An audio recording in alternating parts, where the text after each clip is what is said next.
plume. Pour moi, la plume évoque la délicatesse, la sensibilité, l'envol aussi. Et c'est assez intéressant à l'échelle d'un premier roman de lui souhaiter un bon vol.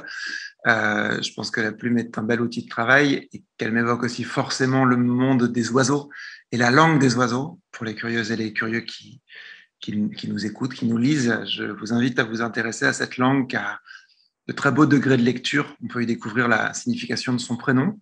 Il y a quelque chose de l'ordre de la destinée dans ces ouvrages-là, la langue des oiseaux. Voilà. Allez plonger vos yeux dans ces livres-là. D'un coup, la vie, je trouve, prend une dimension plus spirituelle et on voit apparaître des sens qui étaient jusque-là cachés pour nous. Poésie. Peut-être pas évident de lui coller une étiquette dans la mesure où elle essaye depuis toujours de s'affranchir un peu des cases dans lesquelles on veut la plonger. Maintenant, s'il faut la définir, je dirais que c'est sans doute l'une des filles de l'art, que ses petites ou grandes sœurs sont effectivement la photographie, la peinture, la sculpture, bien d'autres disciplines. Je pense que la poésie est un regard posé sur le monde et on essaye, avec cette lecture du monde, d'en extirper le sucre, le sens, l'essence de l'ordinaire qui nous entoure. Ça, c'est quelque chose qui me touche beaucoup.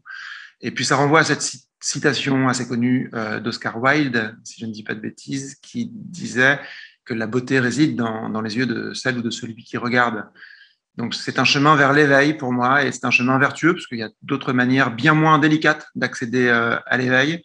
Autant le faire en poésie.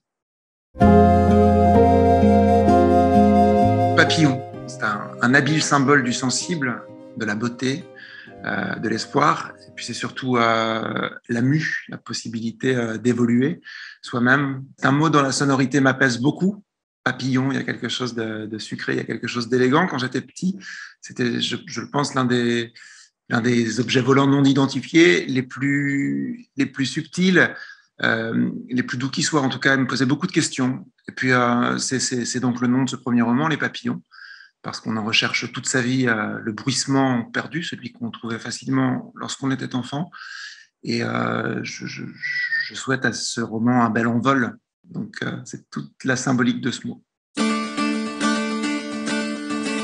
La chanson, c'est mon premier amour. Je pense que nombre d'auteurs, d'autrices ont bercé ma vie, et notamment mon enfance, puisque mes parents écoutaient beaucoup à la maison Boris Vian, Brassens, Ferret, Brel, mais Barbara aussi. On avait une vraie tendresse pour Bourvil. En tout cas, Bourvil, c'est quelqu'un qui m'a beaucoup touché.